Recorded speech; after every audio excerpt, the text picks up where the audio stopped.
Ladies and gentlemen, would you please welcome my very dear friend and my adopted father, Mr. Johnny Young. Don't you fool now, player, could now step back. Been less dreaming, don't start to cheat and step back. Step back a little, you're falling in love. Step back a little, be all mine. Step back a little, you're falling in love tonight. Thank you. Yes, sit down.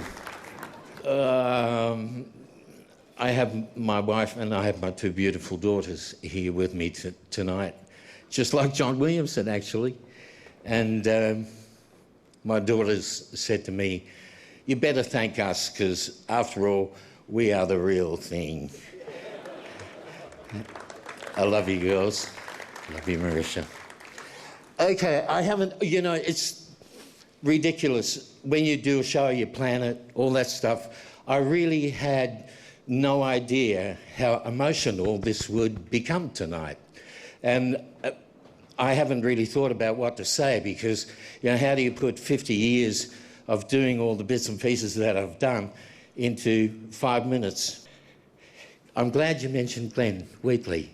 You won't remember this, Glenn, but when I was had just become a songwriter, I'd written The Real Thing and a couple of other songs, but I thought, oh, well, you know, just another thing in my life that I'm doing. And I got a phone call from Glenn, and he said, I'm working, because he was with the Master's Apprentices then, and he said, we're working on this song, it's called 510 Men, 510 Man or something or other, and he sang me a bit over the phone. He said, we can't find a middle. We can't find a middle. Can you help me, you know, find a middle? And I said, when I was living with Barry Gibb and he was teaching me about songwriting, Barry said, it's not always the song. For instance, it can often be just a musical lick, like Pretty Woman for Roy Orbison. Da, da, da, da, da. The minute you hear that, you know what the song is. It's Pretty Woman. So I said, you know, I can't give you a middle, but maybe you could feature the instrumental part. And Glenn did. And whenever you hear that, you know exactly what the song is.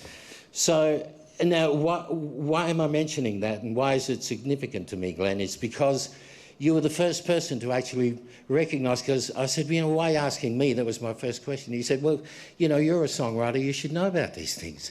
So he actually confirmed that I was actually a songwriter.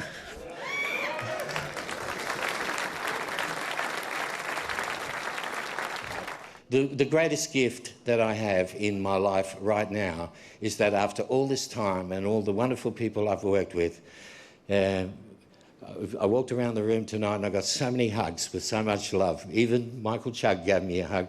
And that's a big experience. Thank you, Chuggy.